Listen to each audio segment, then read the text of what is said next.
Eh bien, chers amis, j'espère que je vous retrouve ici en pleine forme, que vous allez tous très bien en cette période toujours un petit peu trouble, et que surtout que vous savez garder le moral. Alors, comment garder le moral autrement que par la lecture? La lecture qui nous permet de nous distraire, de nous évader, d'oublier un petit peu nos soucis quotidiens et le monde ambiant.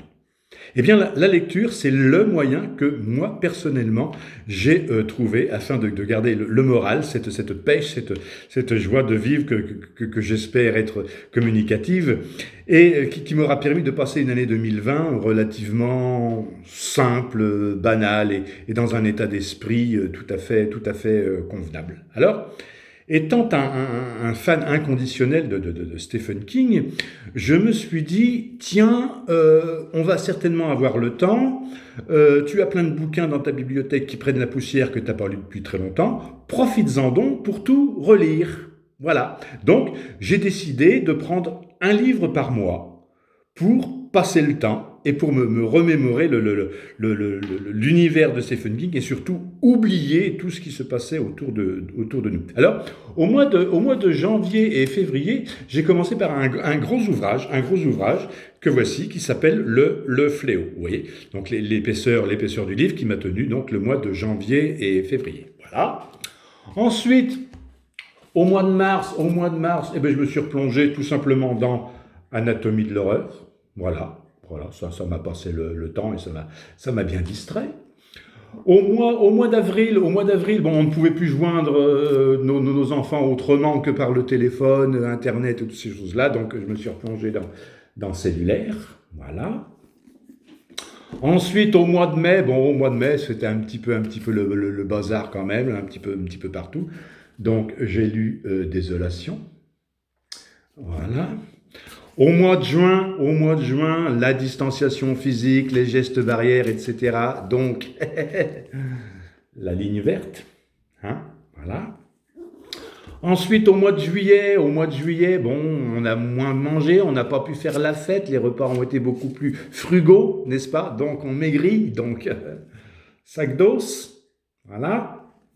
Au mois d'août, alors là, on oublie tout, c'est la fin du confinement, c'est les vacances, c'est les apéros, c'est la fiesta, c'est des insomnies. Au mois de septembre, bon, c'est un peu le bordel quand même, hein, les gens rembauchent, ils ont un petit peu tout oublié, donc, bazar, voilà. Au mois d'octobre, on entend parler du couvre-feu. Donc, je me suis replongé dans cet ouvrage-ci. Voilà, avant le crépuscule. Hein. Maintenant arrive le mois de novembre. Bientôt, on va pouvoir fêter Noël dans des conditions un petit peu particulières, mais on va pouvoir les fêter quand même. Donc, minuit 4. Et à partir du 15 décembre, et nous l'espérons tous, du mois de janvier, nous allons revenir à notre vie antérieure, à un monde beaucoup plus joyeux, une terre joyeuse, d'où Joyland. Voilà, chers amis, la liste des ouvrages qui m'ont permis de passer une année 2020 convenable et de garder cette pêche et cette joie de vivre que j'espère aujourd'hui pouvoir vous communiquer. Voilà. Une bonne année de 2020 quand même qui s'est passée. Voilà. Bonne fête à tous et on verra pour 2021, ce sera peut-être la bibliothèque rose, je sais pas. Au revoir.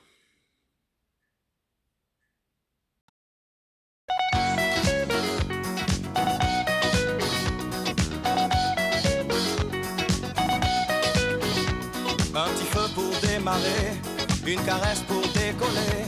Si tu veux te réchauffer, faut savoir bien biguiner. C'est bon pour le moral, c'est bon pour le moral, c'est bon pour le moral, c'est bon pour le moral. Si t'as doudou bien balancé, ou playboy super sapé, et que tu cherches à t'amuser, la compagnie va te chanter. C'est bon pour le moral, c'est bon pour le moral, c'est bon pour le moral, c'est bon pour le moral, c'est bon, bon, c'est bon, bon, c'est bon.